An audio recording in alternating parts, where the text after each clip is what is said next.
Welcome to the ReRooted podcast with Francesca Maximé, trauma-sensitive mindfulness meditation teacher and poet. Together, we'll take a closer look at approaches to transforming trauma with insights from psychology, neuroscience, spirituality, social justice, and the creative arts. Join Francesca and her guests for an exploration of our shared connection and how we can cultivate greater compassion for ourselves and for others. If you'd like to support Francesca and the ReRooted podcast, please visit BeHereNowNetwork.com/Francesca. Hi, everybody. I'm Francesca Maximé, and welcome to ReRooted, where we really are inviting you to just kind of dig a little bit deeper into what motivates us, what nourishes us, and all the ways that we can receive that beautiful energy that is kind of in the soil around us that we might otherwise kind of miss. That, of course, includes our relational beings, the people that surround us. In some circles, that's Kalyanamita, spiritual friends. In some cases, that, of course, is your significant other, your partner, be you someone who chooses to be married, someone who is with someone who is maybe looking to be with someone, because we're always sort of with someone, right? We're relational beings, we're mammals. To that end, we have the experts on this, and particularly folks who are very well schooled, well versed, and well exampled in their own couples work. Harville and Helen, aka Harville Hendrix Ph.D. and Helen LaKelly Hunt Ph.D. They're internationally respected couples therapists, educators, speakers, and New York Times bestselling authors. Together, they've written over 10 books with more than 4 million copies sold, including the timeless classic, which I have right here, which just got a new revision. This is not that, but you can get that one.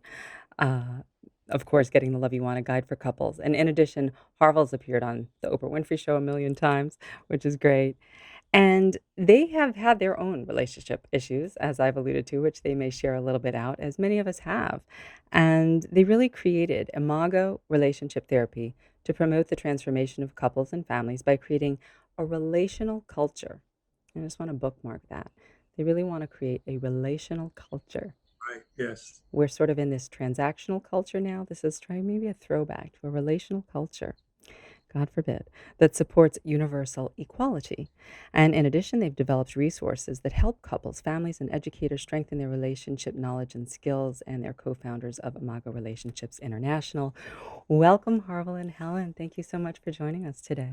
Thank you, Francesca. We're happy to be here.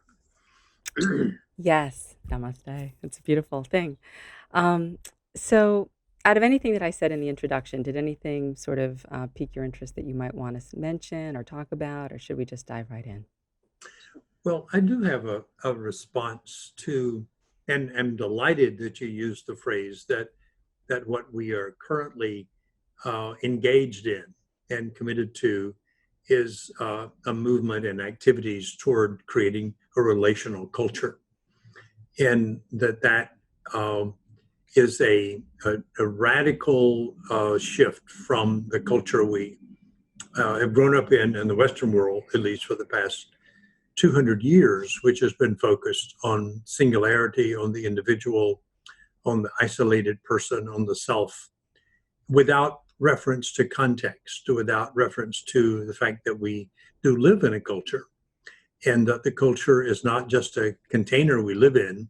It permeates our thoughts and feelings. Every interaction we have with our partners in a relationship is unconsciously mediated by the values of the culture. In fact, for many years, we worked with couples with a primary understanding of their psychological and historical issues. And then we got interested in cultural value systems and discovered the cultural value system that we thought of as sort of outside of the couple is the problem with couples. That is competition, control, domination is all about me, was built on top of the psychological issues around the problems they had in childhood that also they brought to their adulthood. So I just wanted to underline that to talk about a relational culture and a relational civilization means to actually change the fabric and the atmosphere, the oxygen, cultural oxygen in which we all live, so that many of the problems that we now have as a result of living in an individualistic competitive culture would disappear if we can shift the culture itself in terms of Mm. its basic value system. So thanks for the opportunity just to put that out as that's our driver right now. We've been with couples and we still are with couples and we love to work with couples, but we see it in a larger context as a cultural problem that needs to be addressed along with a personal problem that needs to be addressed. That's the first thing. So beautiful, so rich. Helen? Yeah, and I too had a response, and I'm thinking, poor Francesca, she's not going to get to her questions. That's okay. I too was touched with your mentioning the relational culture and simply said, we really do think that the transformation of the culture can happen one relationship at a time, that enough people get it, how to live truly relationally. One by one, we're creating a relational culture. But really, I was very taken with your on-ramp about the roots and the soil. And then you mentioned oxygen. And yes, that was so poetical and beautiful. So I'm just looking forward to our time with you. Well, thank you so much. Yeah, well, I am a poet, so I mean, not that that's whatever, but it is one of the ways in which I, sort of enjoy expressing self, care and involving some creativity and whatnot, as many folks who are writers and artists do. Um, so maybe sometimes it shows up in the language. Anyway, all right. So relationships, relational culture, we can start there and maybe walk it back because part of this is really about social justice. How do we achieve greater balance? And how can we have inner balance when there's no outer balance? Or how do we use inner balance to create outer balance and all of those things? And isn't that, I'm using the word balance, but it could be really anything, calm, peace, the natural order of things, Buddha mind, all of overall. Um, how do you think relationships in this context, um, primarily romantic relationships, how are they a portal, if you will, to spiritual life? Mm. You want me to start with that? My thoughts about that? You can. I've got some, but why don't you start? Well, I think the first thing I would say is that I don't spend a whole lot of time on words like spiritual, religious, theological, and so forth, because over the many decades of trying to figure out what in the world are we up to as human beings, excuse me, and what's going on. What's happened in my mind is an awareness that there's a ground in quantum physics. It's called the field. And in spirituality, it has a variety of different names called source and so forth. That there's something fundamental, foundational, and unifying at the base of reality. And that when we are participating in that and experiencing that as a felt experience, not just as a thought or a belief, but actually feeling belonging to the universe, that we are that in my mind is the essence of being. That's our nature, and so we could call that spiritual. Spiritual usually is connected to unity and union, connecting and unifying, and certainly this is more than spiritual or religious or theological. It's reality itself. And then it gets languaged and can be languaged in different kinds of spirituality, like Hinduism, Buddhism, and Christianity. But underneath all of those, what we would call particle natures, is the wave, which is the connecting process itself. And so our claim to fame about that is that a door to that ground is relationship with an intimate other. Can be with others with whom one has a special connection, which we would call safety. That somehow safety is non-negotiable for the experience of the ground. Otherwise, if you're scared and anxious, then your attention shifts to yourself. Your brain is interested in survival. And so therefore it is a self-focus. And there's a lot of criticism in spiritual literature about the ego self, but the ego self is just scared. And when the scare is over, and it can be over, and I think concretely over daily and hourly and all the time, and if lost, recovered in an intimate partnership, so that one is participating through the relationship in the ground, which gives birth to the separate selves and to the relationship. So that would be a kind of a general answer, and that when we're not connected to the ground experientially, we're anxious. And then we try to get connected to the ground in ways that make us more anxious because we blame it on people, or we compensate for it by taking drugs to see if we can get rid of the anxiety, or we work hard and try to block it out, and what is the word, disassociate from it. But you can't do anything to get it back except get it back. And safety in an intimate partnership is one of the most powerful, accessible gateways to experiencing the ground itself. Mm-hmm. Safety and intimate partnership. Yeah, Helen. And Francesca, I love history. And sociologists talk about different the evolution of marriage in different forms throughout history. The cave men and women didn't sign a marriage contract. They lived as proto-families. Pair bonding is what they were called. Just two people pair bonding. And then in the village societies, once things became more structured in community living, parents decided who their children would marry in many, many cases. After a while, kids said, look, I want to choose it myself. I don't like my parents. I want to marry who I want to marry. So then there was the romantic phase, that you marry because you want to get what you want out of it. It's about me, because I'm going to pick the partner that makes me happy.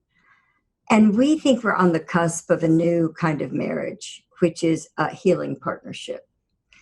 Because look at the divorce rate with that other kind of marriage. And we think if two people can be held, be invited to look at marriage with a new lens, that both of them come to marriage wounded, that there's a wound inside, and that they make a commitment to heal each other's wound, that is the marriage that endures.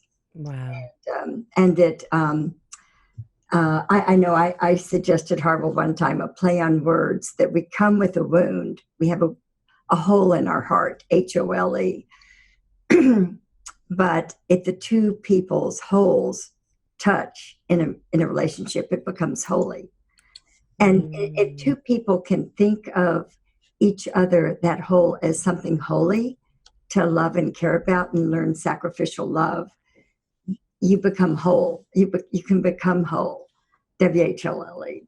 Yes. That using my partner's words as a mantra, like when I mirror Harville back, you can move into the Om state up on a mountaintop, but you can also have that spirit when your partner's talking. And everything you say, you mirror before you give your thought about it. It can be a spiritual practice. Yeah, that spiritual practice of daily living in partnership, mirroring that which your partner is offering to you on a minute-to-minute, day-to-day, hour-to-hour basis, and being able to stay present for that as part of the healing journey. That is what is bringing you together at this time, and part of this new paradigm for partnership that you are now exploring and talking about. Yes. And when we developed the dialogue process, where mirroring is the first step of a 3-step process, it, of course, emerged in clinical practice, and it was about clinical issues and about helping people. Initially, we thought just communicate better. And as we continued to really become rigid about mirroring as non-negotiable in the session with us, as the practice of responding to your partner, we began to discover it was way more than communication, that something happened.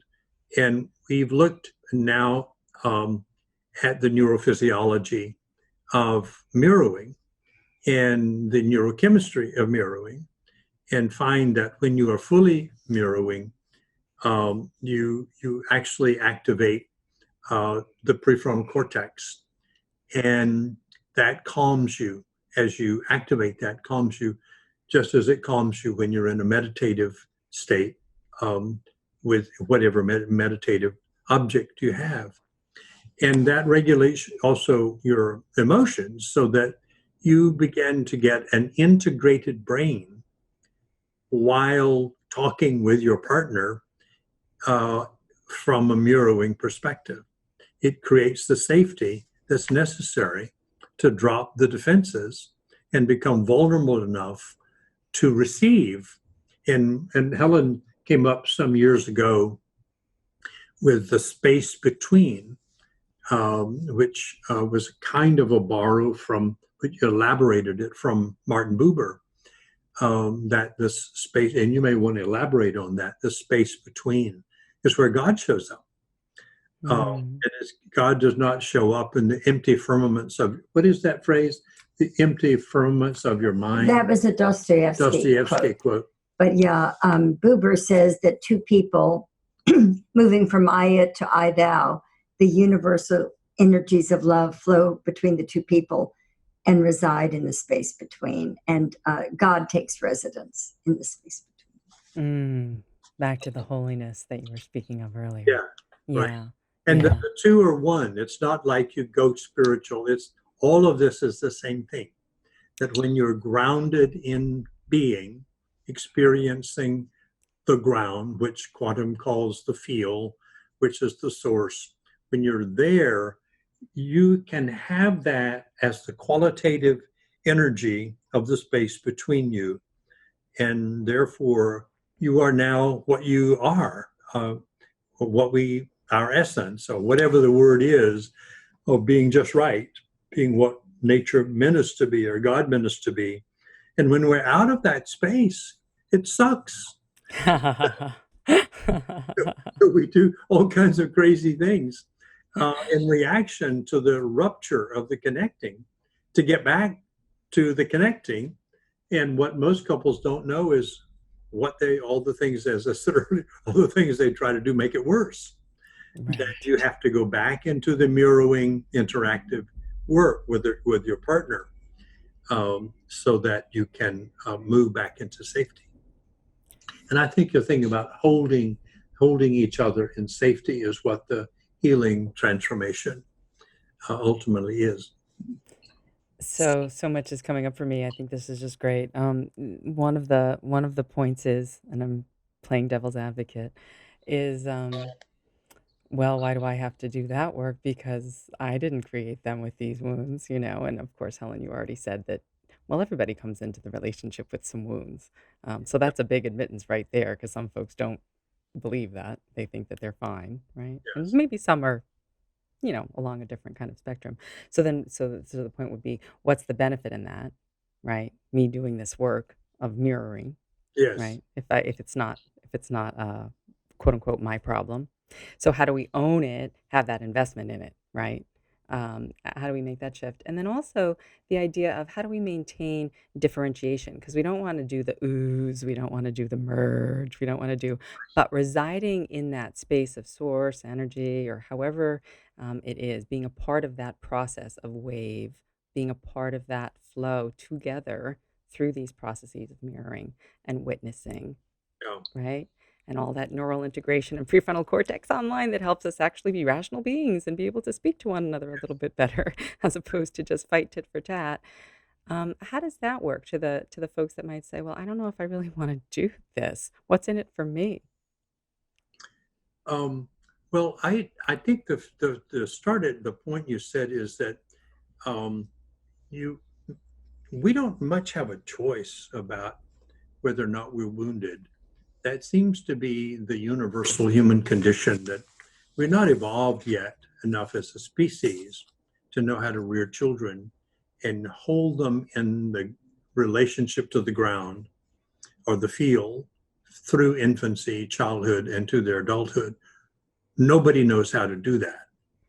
And so therefore, denial is the only position you can take if you feel like you don't want to do that. Now, you don't have to do it, and you never have to experience the ground. But what we tend to say to a person or a couple who is objecting is, if you have objected to the same thing 3 times with emotion, it comes from your past and probably is rooted in an unresolved issue with your caretakers. Because if you're not wounded, the brain doesn't have to repeat things. And the brain only repeats wounding behaviors or experiencing because it's trying to get out of it. And it was one of the things that we thought that Freud talked about, the repetition compulsion, that the brain just repeats and sort of rubs itself in its pain. But when a deeper reading of Freud and later on his students, and Helen and I definitely are on the side of the repetition processes in the service of transition, not of repetition. So It's trying to move out of it and have a perhaps corrective experience. But you need a way to do it.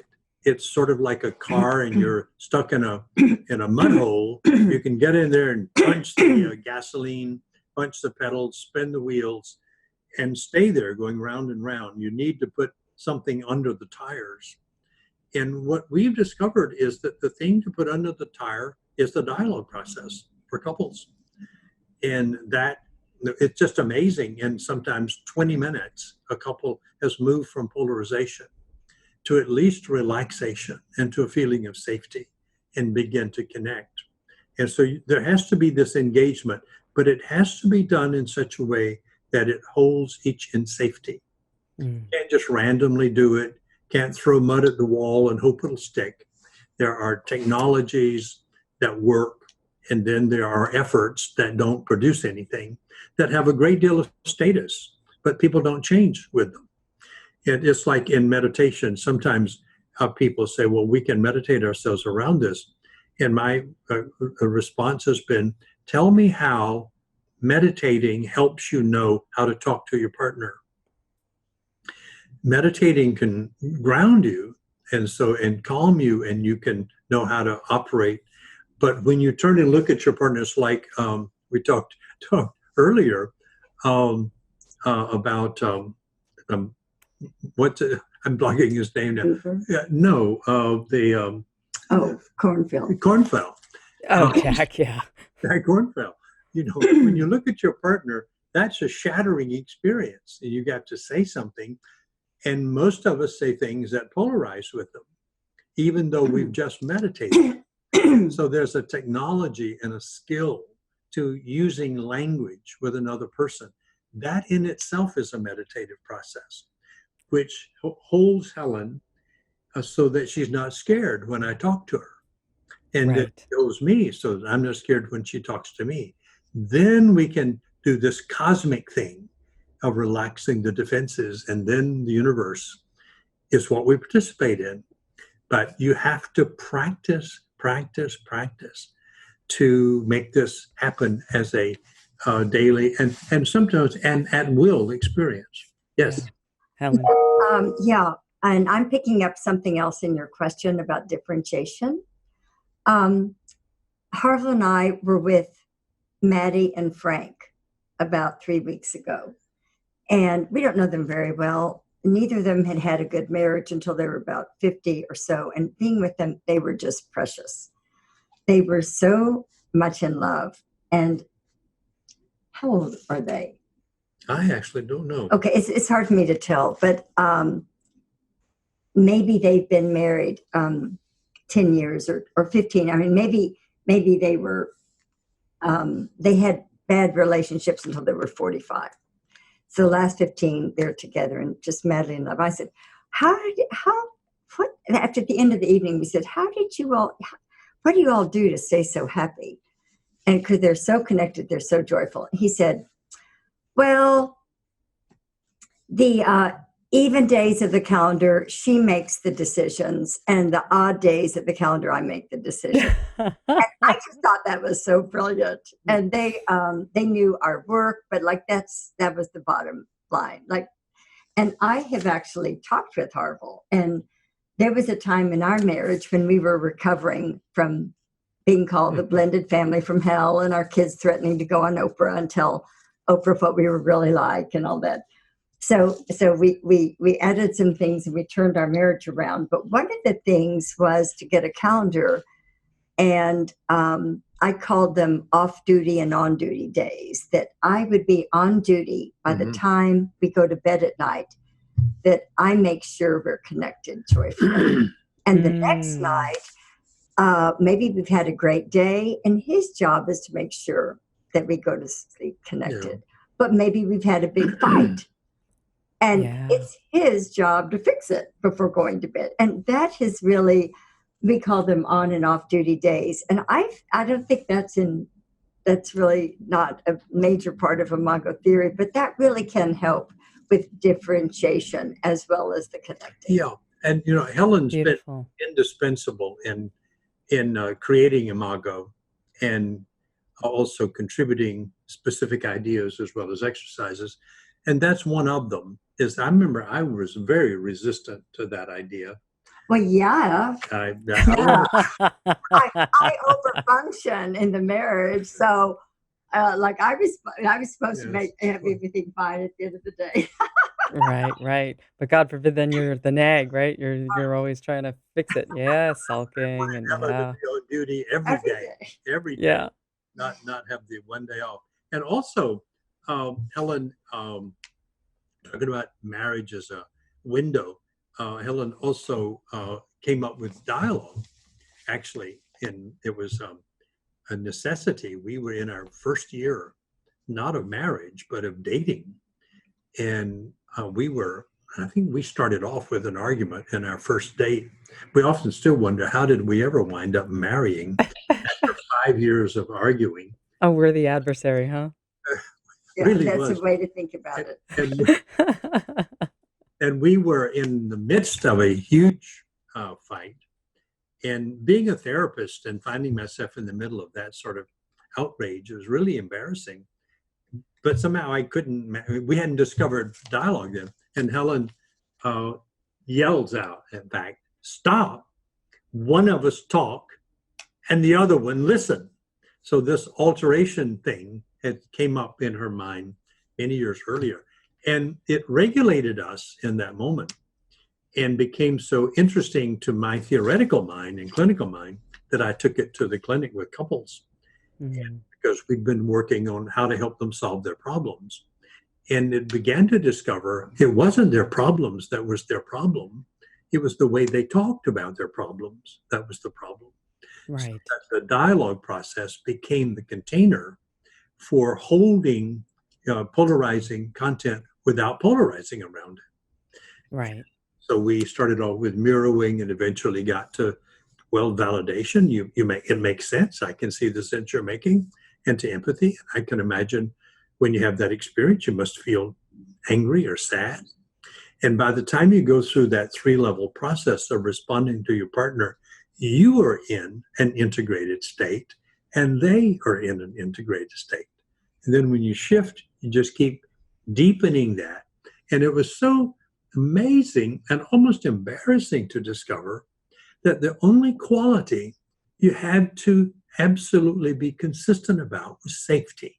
And if you didn't make it safe, it sucked. Right. And nothing could happen because there's only one other state than safety, and that's danger. And when you're in danger, you're going to defend yourself.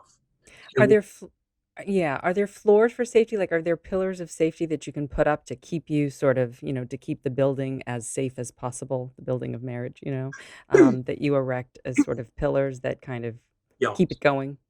I don't know if we can answer that, so I'll let you take a stab at that. But basically, it's not what we say to each other, it's how we say it.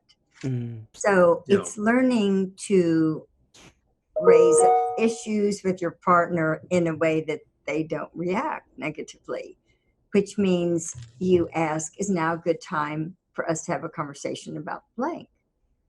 And if you're raising something and you think your partner is uneasy about the topic, you don't just start talking about it. You give them the courtesy of saying, yeah, I can manage that now. Or actually something else is on my mind. What about later this afternoon at 4:30 or 5? I'll make time to talk to you about that subject. But that's respect. Yeah.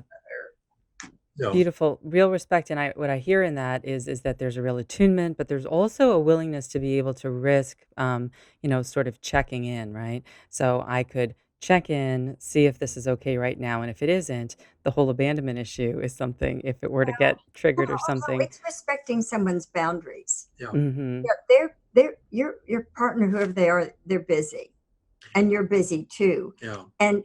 And to imagine that they're ready to drop anything at any point to talk about. So we always make an appointment with each other when, like, throughout our day, we go, is this a good time I can go over the grocery list with you? Right. I guess what I was trying to say is that some folks might bite their tongue, right? And so intrusion would be the boundary thing about where you're just coming in with your thing and you want to talk about it right now and you're not going to give in until you can.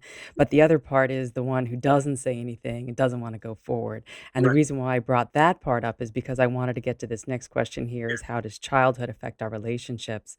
Because I think a lot of folks that would show up in both ways, the outward way, like you just said, the invasion of the boundaries, but also of the part of biting the tongue and sort of sitting on it and then having it perhaps explode later or be a silent killer later. Yeah.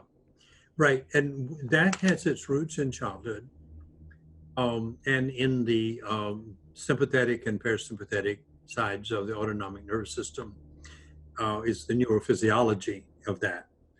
And so it's a natural response to for people who are sympathetically habituated to be expressive, and therefore they just cross boundaries and say, "I got to talk," or just start talking, and we call that person a hailstorm, and they're so classic that we can give them that sort of name, and they're married to a turtle who seldom ever comes up to the boundary. And you have to sort of reach in the box to see if he's in there. And he'll bite you sometimes if you put your hand in the box. So what we found is what Helen was saying is about this appointment process. Couples have to make agreements. Okay, the agreement is we will honor boundaries. Now, if you think about that, that's the most wise thing in the world. Boundary violations are the source of wars. International, intertribal. You just cross a boundary and you get pushed back. And you cross my boundary and start talking to me without asking if I'm willing to shut my movie down. We're all watching our own movie all the time. And ask me, would you shut your movie down and let me run my movie on your screen for a few minutes so you can see what's going on for me? Then I may do that and say, well, I'm curious about that. But if you just start up your projector on my screen overlaying my movie, I'm not going to like that. So that the regulation of safety requires a commitment to boundaries. And that would be one of the safety things. And you talked about the pillar. I hadn't thought about it as a pillar before, but it actually is foundational. We have a zero negativity process that we ask couples to actually sign a pledge for. So they take it seriously. This is a pledge that you will always ask for what you want rather than criticize your partner for what you're getting. We call it the put down. So if you have an objection, like the way I'm doing the dishes, you don't just come in and say, well, what are you doing your dishes like that for? Well, that's a put down. I'm doing dishes the way I do dishes. That's my reality. If Helen says, could I have a conversation about dishes? And I would like the dishes arranged in this particular way in the dishwasher. A little thing like that can become World War III, or it can become, I got some information about how Helen likes dishes. And that's what you want. It's just more information about, as you use the word, differentiation. Helen is not me. I got to get over that. So she does not range the dishes the way I do, nor does she think the way I think. Helen she's a hailstorm. She has lots of emotion. She's full of words, and I'm a turtle. Wait, and I like a to hailstorm regulate is a adorable term in Imago. I'm really It's adorable. an adorable term. I'm adorable. You are adorable. I attest to that. For any of our listeners who aren't watching the video, Helen is quite Turtles are adorable. adorable too. So the turtle and he didn't call me a name just then. No. And I will say though that the one thing is that some folks, I feel like just to be able to say what they want would be terrifying because of their childhood stuff. Yeah. Oh, that would feel like life threat and not safe, to use your point about safety. Right. Great point. That's right. And they have to grow into that. But once you regulate it by holding the space, and now the turtle can say what I think and want, and I don't get yelled at, then it's like, oh, I didn't die. That childhood memory didn't get reactivated there. So now I can ask again. But you have to behave your way into the new way of thinking and feeling. And that is by risking. But couples just usually can't do it by themselves. At least some apparently can, because we've had thousands of couples say we read Getting and our marriage has been great. We never went to therapy. But most people have too much reactivity, too much wounding but if you can hold them for a while so they can just experience it, maybe even for 20 minutes, then their brain says, there's another way to be. I mean, I can actually ask without getting hurt. And the hailstorm says, oh, I don't have to yell in order to get attention. I could actually ask, are you available? And the turtle will say, well, yeah, I can be available.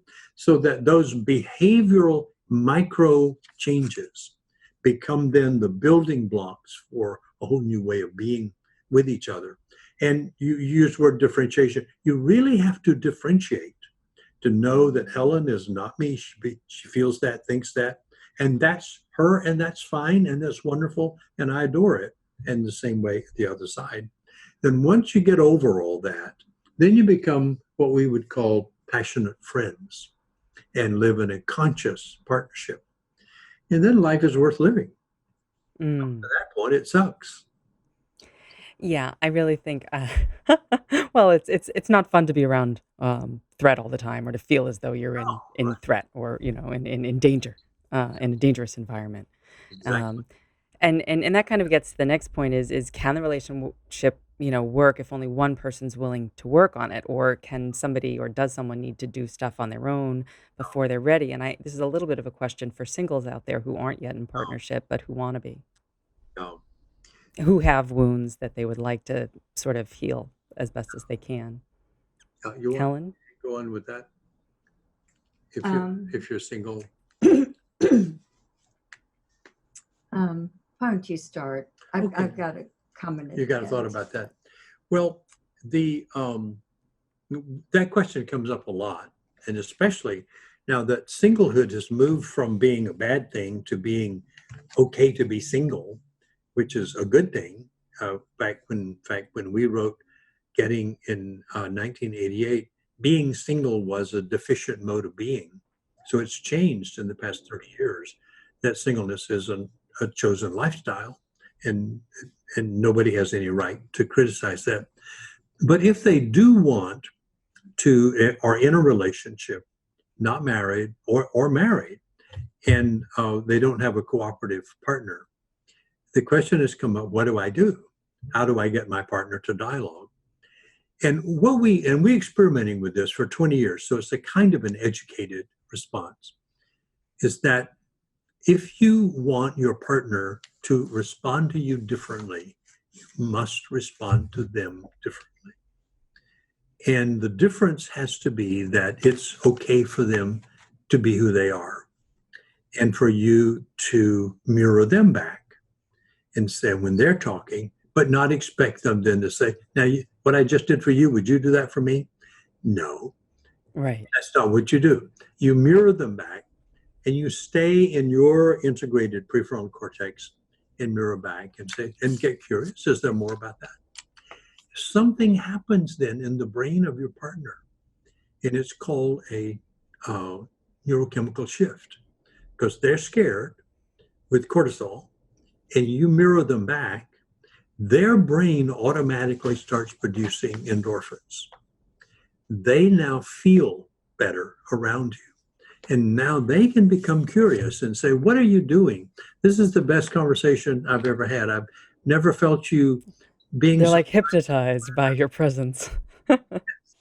And so we have seen just dozens of people decide to become sort of like Gandhi, be the change you want to see, to engage in one side of the process, and then the partner becomes curious about it.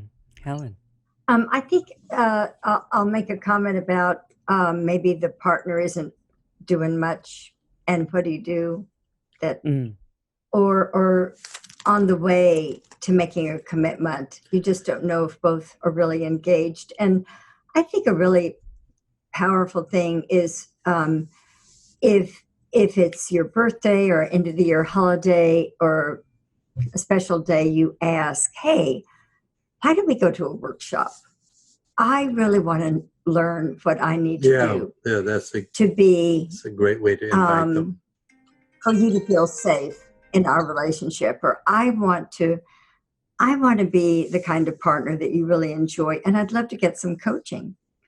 And maybe this year we could go to 2 workshops. And I mean, maybe you wouldn't have to, like, instead of getting me a real birthday gift, maybe they talk about it in that way, just to anyway want to get some relationship skills. I think one of our things when we have relationship workshops, I congratulate the people for coming, because for the first time, there's a relational science that is so much more effective than ever before.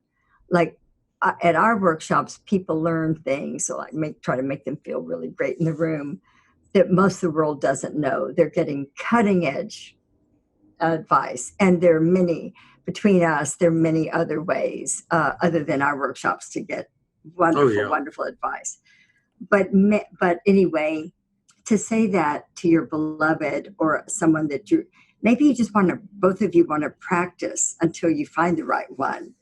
But I think going to a workshop and letting someone else teach you as a couple how to connect, instead of you acting like you're the expert and the person you're with just doesn't know anything and you know it all. That's sort of deadly. Yeah, nobody knows it. What do they say? You're going to be right, or you're going to be happy? Are you going to be a know-it-all, or are you going to be right or going to be married, right? Exactly. And you don't say to them, let's go to a workshop so you can learn something. Yeah. But I do think there's such wisdom there, because it's a sort of see one, do one, teach one. You can't get to the doing unless you do the seeing. And if the childhood wasn't one where there was the experiencing of it and the seeing of it, maybe so much, or you just don't know how, this workshop piece is really a skill building psychoeducational piece, where then you can say, that's how it works.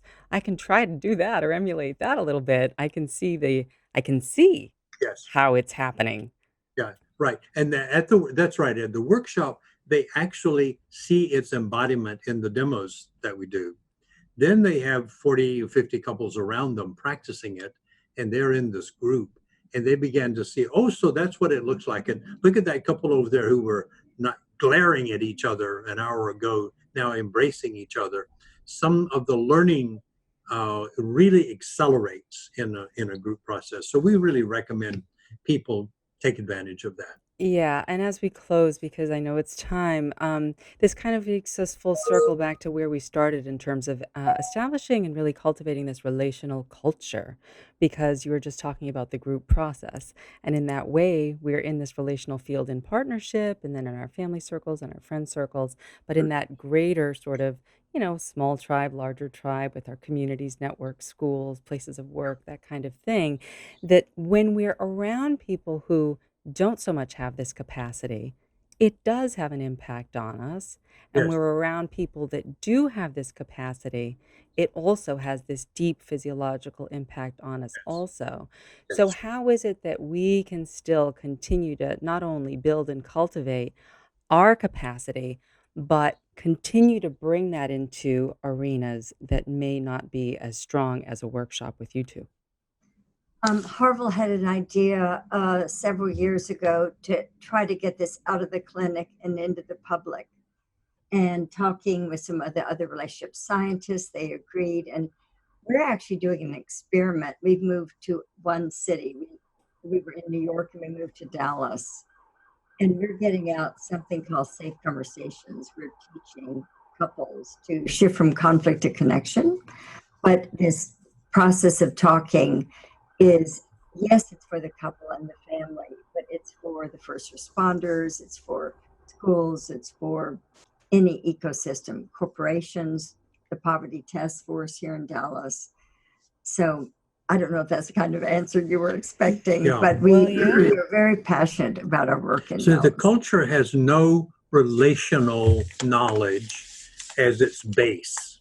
It has knowledge about how to be a better self, but it has no just basic knowledge from school, from advertising, from, you look at your TV, at my computer every day. There are 20 programs on how you can be a better self, grow your self-esteem. There's nothing ever, sometimes it's beginning to show up, that says how to be in a relationship, or what a relationship is, or what relating is.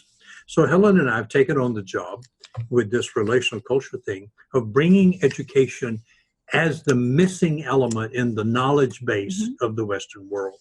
Yes. If we can just get the information out, people are then empowered to have something everybody wants, which is a relationship in which they feel safe, whether it's a married relationship or with their parents or with their boss or with their, colleagues. So that's what we're trying to do, is now to put it into all the ecosystems that we find a door to. A psychiatrist at University of Penn said to us, it's teachable for the first time. You can teach relationship. And I translated that there should be 4 R's in school: reading, writing, arithmetic, and relationship. Yeah. Beautiful. Yeah. Yeah. In kindergarten, they can learn this. Yeah. And it's one of the most important and gratifying things in our lives is relationship health. And so learn the process. Yeah, learn the process and to be Learnable and doable.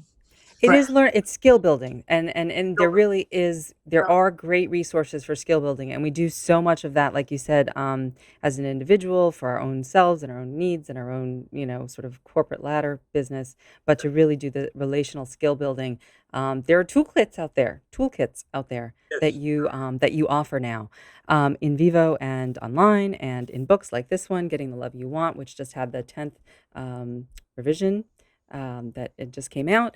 And I just want to express my sincere gratitude for our time together today, your embodiment of rupture and repair, and your continual living practice of this applied mindfulness, taking in, witnessing, validating, empathizing with your partner day in and day out, moment to moment, and just really, really beautiful attunement. So thank you so much. Well, thank you for having us. We appreciate your kindness and your inquiry.